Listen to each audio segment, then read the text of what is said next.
I love that look. Too bad the people on Weird. podcast land can't see the look that Graciela was giving. And It was just a look. It was just a look. You know what? I'm having a little bit of espresso right now, so oh. it's about things are about. I'm going to talk even faster than I normally talk.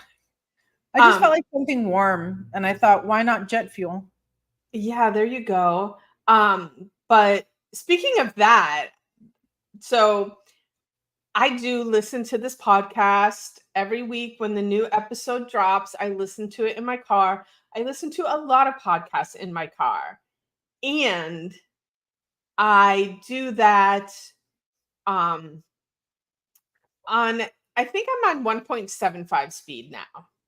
I Oh, used to I used to do 1.5 and then I think I bumped up to 1.75. Occasionally I tried the 2.0 and then I can't listen. But so we recently recorded a new intro and outro and stuff and so I listened to it this morning and of course I'm listening to it at 1.0 and I'm going we are talking in slow motion. that's hysterical. I do Well, know all that the time. feeling I'm like, I though. want everybody to talk faster. Can you all please talk faster for me? Like, I have had that feeling. I do watch like instructional videos, like YouTube instructional videos. Sometimes I put it up with a 1.5. I have gone to, there's one particular person that I have to listen to her on 2.0 because I'll never make it. Like I'll die of boredom waiting in the meantime. It's too much. But yeah. anyway, I don't know if that's getting older. I don't know if that's just ADHD. I don't know, but yeah. So speaking of getting older, in my sanctuary here, people come to me very interestingly, people in our age category that are out there doing crazy sports activities and I laugh because they think they're still 25 and they think that their body should just keep working like it's 25. But the thing that they forget to do is like the maintenance on their body, getting their body balanced. I'm like, you go out, you drive your car a cajillion miles, and you do the oil change, and you do the tire rotation, and you get the car aligned and balanced. People take far better care of their cars than their bodies. But they do this because they want their car to keep running. They want it to run smoothly down the highway, da da da da da. I'm like, your body is no different. The more you use your body, it's going to get out of alignment. It's going to be unbalanced. You got to take your body in for a tune up. And like, people are constantly searching for the fountain of youth. And that's it. Like, you want to keep doing those crazy extreme sports activities? Fine, do it. But keep your body tuned up so that it's capable of doing those things. I will tell you though, if you think about it, that's actually a pretty new concept because the way we were raised, you only go to the doctor, like you only bother the doctor when something is wrong. You only seek assistance when something is wrong. We have not been raised on or taught anything remotely close to preventative care, right? For alignment. I mean, I don't think I even heard the word alignment until I was much older, right? No one ever said to me as a kid, you should do this. Now, lucky for me, or lucky for my children anyway, I've been taking them like to chiropractors and whatnot since they were little. And so my daughter comes to the sound bath and they do yoga and all that kind of stuff. But unless someone tells you, like, you just where we I'm are, telling you now. right? But part of it is like This is your our quote sign. unquote our quote unquote healthcare system is really a disease management system. Yeah. And like when you look into the ancient practices of health and wellness, it was more in alignment with preventative care. Like you keep yourself well so that nothing goes wrong. I don't know if this is a true story or not, but I heard like in Chinese medicine, like the emperors would have their acupuncturist. And if the acupuncturist didn't keep the emperor well, the acupuncturist was, yeah. And then they Dispatch. brought the new one in. It's like, keep the man alive, keep the man healthy, or you're in trouble. Yeah. And but yeah, it was all about maintaining health as opposed to trying to recover from disease, etc. Yeah, So and in defense of our ancestors, the recent ones, um, people led much more active lifestyles, farming, walking to work, a town small enough where you didn't need a car because you would walk places. We've eliminated all natural exercise from our lives. A people lot. do weird stuff instead to be active. Well, it's what's available, right? Like it's what's being sold, right? And so we need more of that preventative care today because we have removed so much. Even if you are active, doing crazy active things, you're probably just doing them on the weekend. You're probably just doing them once a month. You're not doing a daily program where your body even has a chance to take care of itself. So yeah, well, I'm glad you brought this up because there's so many people I know that are in this category. All right, are we ready for our guest? I'm ready. Let's see if I can do it right this time. There we go. Hello, Robin. Welcome to the show. Hello, ladies. Thank you. I love that moody background. If you're listening on the podcast, hop on YouTube. Look at this. It looks very moody. I'm loving it. It's very white, black light. I love it. I'm chilling in my bestie space because it's the quietest spot in the house. So will you please take a minute to introduce yourself to our audience, tell them a little bit about who you are, what you do, and what keeps you passionate about what you do? Well, sure. I actually love what you guys were talking about before because it kind of plays right into what I do. I am a disability advocate and service coordinator, and it's what I'm passionate about because I've lived a life that has needed more of that. And I have special needs children. I have a disability. And as they've gotten older, I've seen where the gaps are, where we need more, people to support each other. And so I just started doing it. And I came across you guys because I interviewed one of your previous guests as my first guest on my podcast, about raising special needs kids and dealing with the healthcare system and how it's lacking in so many ways and how we have to self-advocate to get what we need to take care of ourselves the best. And yeah, that's it. It's building community and supporting people. And at its core, that's where I come in with the advocacy. Like, this is what I've done. If it can help you, here, I'm sharing. So, well, it always helps. Sharing always helps. And, I worked as a paralegal for 20 years, and a lot of my clients had been catastrophically injured. That's the legal term, right? For in different accidents and whatnot. So I've seen all sides of the challenges of living with a othered ability, right? In very narrow view of the world, literally. Like, we talk about it all the time, like steps and stairs and openings and spaces and, being heard and not being dismissed. Like, there's so many layers to this field. And I'm so glad to see another, advocate out there because there just could never be enough. It's exhausting, right? Yeah, it really is. And it really is. I want to make that less of a journey, like a difficult journey for people who are just at the beginning. Because let's be honest, we as a society, we just forget that could be us at any point.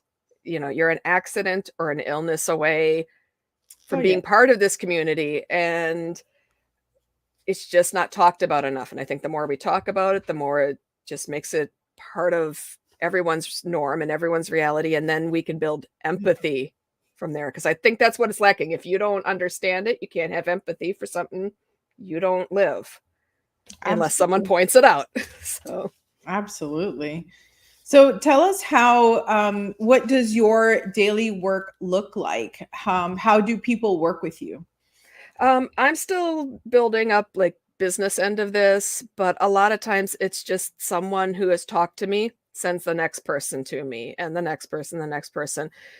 What I do now, I don't actually get paid for. We're working on that. I'm actually going to school to get my BA and possibly social work so that I can actually bill people through insurance and not ask people that are already struggling to pay for help that they need.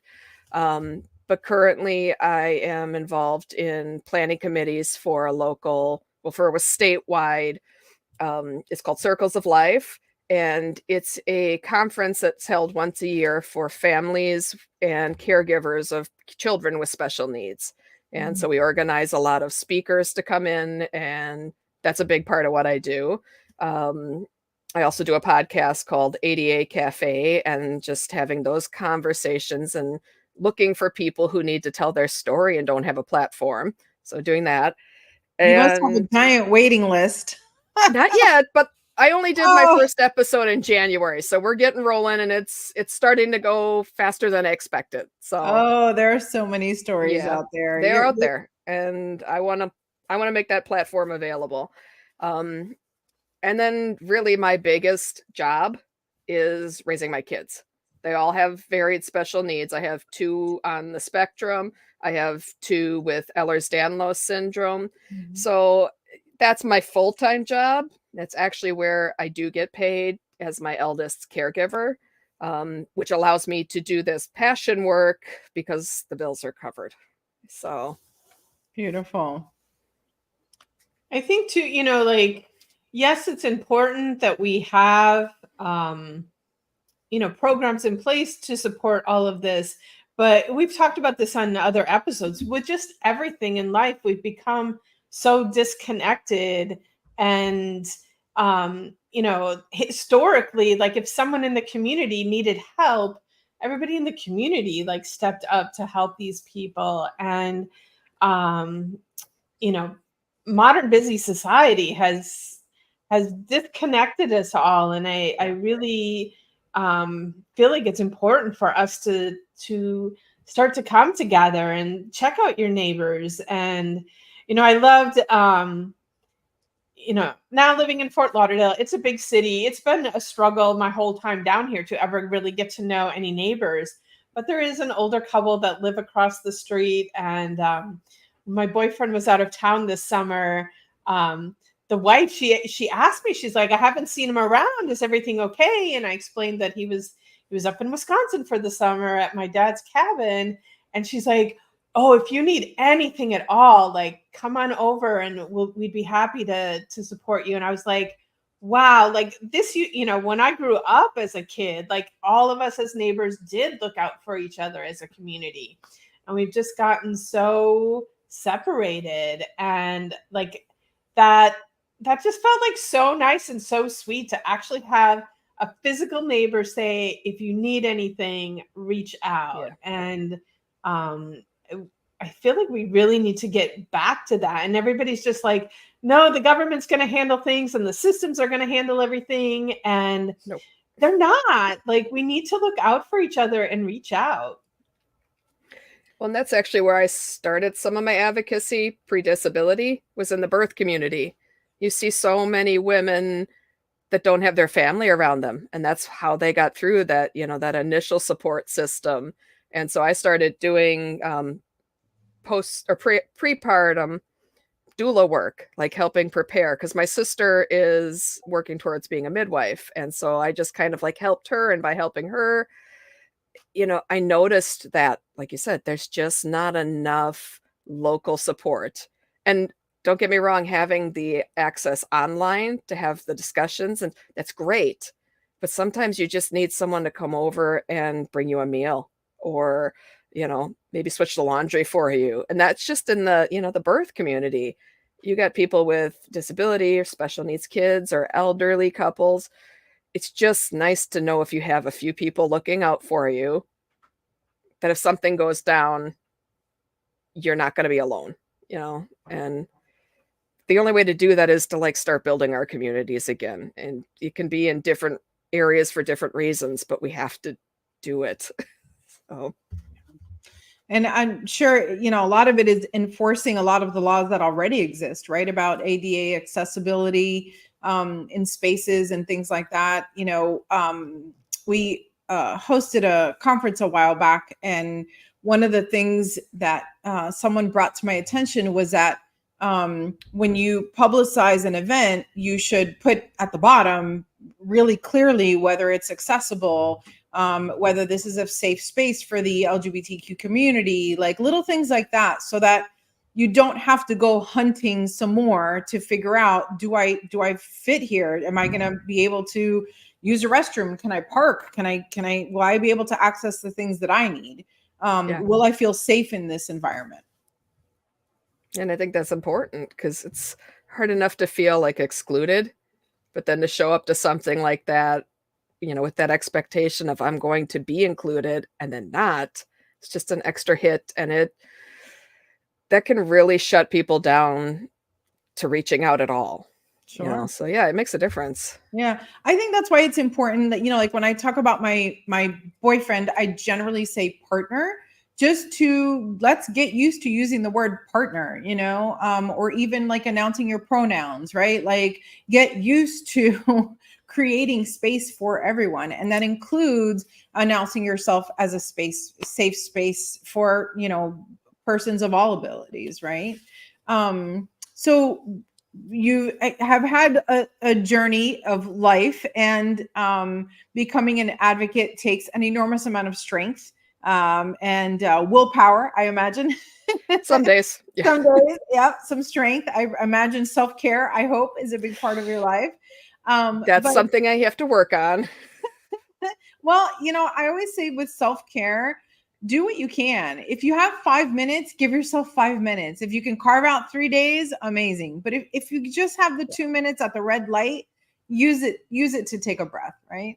So here's my question is, what limiting beliefs did you have to let go of to put yourself in a position where you feel comfortable advocating for others? Like, how did you get there? I actually learned to advocate for myself by doing it for others. And I guess the limiting belief around that would be that boundaries are okay. Selfish is okay. And I did not believe that initially. Like being selfish from somebody who is selfless gets you to be a doormat unless you do boundaries, unless you learn how to, you know, be okay with saying this is for me and this is not. And that took meeting, you know, a couple people in my life around the time that my marriage ended to just be like, hey, they accept that. They actually encourage that. I like that. Let's keep running with that. And that helped me like kind of jumpstart more vocal advocacy. Prior to that, it was like, there's an issue, I'll deal with it. I'll speak up for my child. I'll speak up for my friend. But there was no past that. Now it's like, okay, that problem is there for people who don't speak it. Now I'm going to say more. And so, yeah, it's not selfish to be selfish. No, at all. Honestly, it's how you get to continue to do the work, you know? I'm curious because we always ask people to recommend a book, and with everything that you have to do, I'm curious if you even have time to read. And if so, do you have a book you can recommend to our audience? I love reading. I don't do it enough anymore. But it's really funny when you ask that question. I'm like, all right, I'm going to just go look at my shelf and see what jumps out first. Cause I'm a book dragon. I hoard them more than I read them. But it's really funny that the one I picked, I saw show up on one of your posts. It was the 4 Agreements. And yeah, I think it's one I haven't read for a really long time, but it speaks to me because yes, I need to be impeccable with my word because I'm putting it out there. I'm not just chatting with friends who'll, you know, if I flub up on something that they know me, you know, so really think before you speak. And, the disability in general, don't make assumptions, because invisible illnesses are a huge thing and a huge reason advocacy needs to happen. Like, I have a handicap access parking. I do not use it all the time, but there are days. But if you look at me, you may not see that. So I'm like, I have to remember that people making assumptions are making them for a reason. But I did that too. So, and that goes into, don't take anything personally. You don't know where they're coming from. You don't know what their education or their experience are. If you want to have the conversation, try and educate them, great. If you don't, just don't take it personally. It has nothing to do with you, what they're thinking, And I think, what was the last one? Always do your best. That doesn't have to be perfect. It's just do your best. So that part too was, I think, is so important, because as a recovering perfectionist, we think like always doing our best is doing like what we see is the best. And no, it's really doing the best that you can at that moment. And it might not always be perfect, but do your best that you can with what you have at that moment. Yeah. The 4 agreements, I feel like, should be like mandatory reading for everybody, because it's short, it's simple. And, if you follow that, like, you can't go wrong. Yeah, it's really solid life lessons is what it is. And broke down into pretty easy to understand. That last one is where I try to give the most grace to myself. I don't expect perfection from anybody else. Why do I expect it from me? So just keep doing your best. And I have to remind my children that a lot. Grace. We all need to give ourselves more grace. And I always say, talk to yourself the way you'd talk to a friend. So many times I've resolved a lot of my problems by saying, if I were my friend, what would I say? And I would say such nicer things to my friends than I would to myself. So I think that's important. I'm curious, what do you find yourself advocating on the most often? I really have run the gambit. It just depends on who's coming to me, who's asking me. It started with me through my daughter's birth. Like, I had to speak up. Educational stuff for my son, like, that was a journey in itself. IEPs and learning all that. Accessibility for my eldest, because she's now an adult, but she's under guardianship because she needs that. It's really hard for you to get the stuff in place, even as a guardian, because they're an adult, and that assumption that, well, why? Because she's communicative. She's, on the surface, she's got this, but it really is just educating people.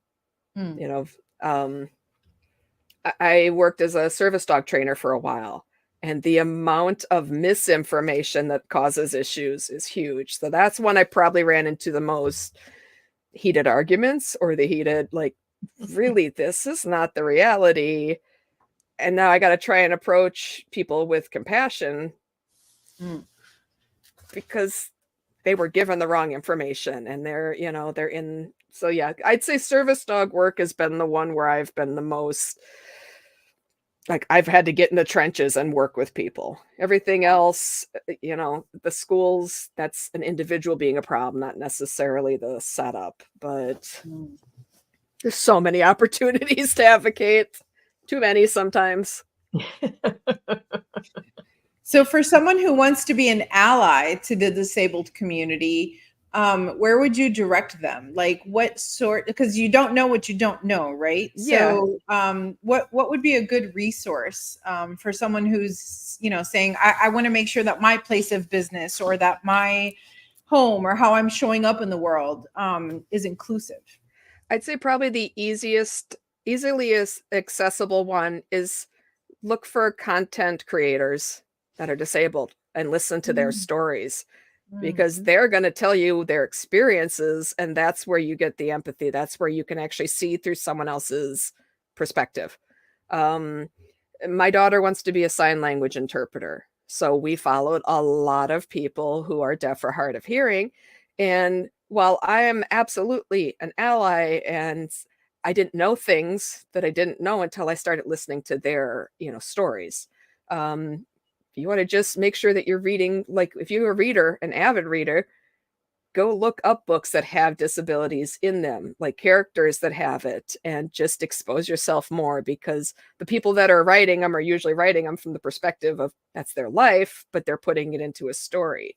So yeah, I would say just actively look for expanding your understanding of what a disability looks like. And then when you hear what someone has to say, that just kind of makes you think a little bit differently, and it'll usually grow from there. I know that I'm disabled, but I know that I do not know anything about anything when it comes to most conditions, because I'm not living them.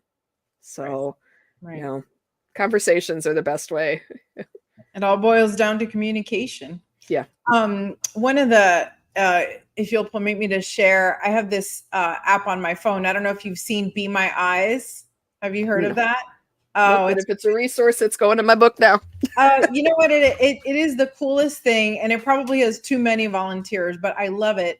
It's called Be My Eyes, and visually impaired people sign up, and then volunteers sign up. And when a visually impaired person needs help, they click a button, and then it sends out like an alert to everybody. Whoever picks it up first, you are then like on a FaceTime call kind of with the person. It's a video call. And so I've probably had, maybe I've been able to connect like 6 times, because you got to go fast because they're sending it out to like, 100,000 people or whatever. Yeah. But I've had people that are like, I dropped a piece of fruit and I can't find it in my kitchen. Can you tell me where it is? And so you can tell them, go to the left, go to the right. It's straight ahead. It's here, it's there. I had someone who was like, I think this pant matches with this shirt, but does it? Right. Cause, just different things like that. And so it's just a tiny little 4-minute opportunity to help someone that makes a huge difference in their lives, right? In that moment, I've had people saying, I got this piece of mail. Can you read this to me? I need to know what to do with it. Or I know I'm holding dollars in my hand. Is this a 5 or is this a 10? So it's a really neat service. And I kind of wish there were other kind of like that neighbors for neighbors thing, where you could just like match up with people that need help, right? Like, hey, I'm at Publix and I need somebody. Is anybody nearby? I just need somebody to walk me from here to there. Little things like that, I love that. And I'm an advocate, and it's a resource I didn't have until I had a conversation. So yeah, it's great. It's going to go on the website. It's super, super cool. You meet the neatest people. I was going to say, because I've had it on my phone. I think I've only been able to help 2 people. And I think there's more helpers than people who need the help. So, but that's nice to know. More visually impaired people who need the help, because I'd love to help, but I don't even get notifications anymore. So we get them, and I'm always like, kids, look, we got one, and when you think about it, there's got to be more things like that out there. You just got to look for them. Yeah, absolutely. As they say, there's an app for that. Oh, all right. Well, we're getting close to winding down. Is there any advice or nugget of wisdom you'd like to leave for our audience before we end the show today? I guess for me, because advocacy took a little bit to build up to, you can be kind, but you can still be fierce. Like that's that boundary thing too. Like you put them up there. You don't have to be unkind to enforce them, but be fierce in it. Just, you deserve what you give to other people. And if you give them grace and you give them consideration, give it to yourself. So beautiful. That's it. I love it. And I've had people question over the years like that kindness can be perceived as weakness. And I'm like, kindness is your greatest gift. It is a superpower. And don't let anybody ever mistake it for weakness, because it takes a powerful person to be kind. So, all right. Excellent show. And, check out the show notes to see how you can get in touch with Robin. And to keep the show going, hit the like button, hit the subscribe button, give us some comments, share it with your friends and family. And thank you, listeners. I want to wish everybody a magical day. Thank you, Robin. Thank you, ladies. It was great. Bye.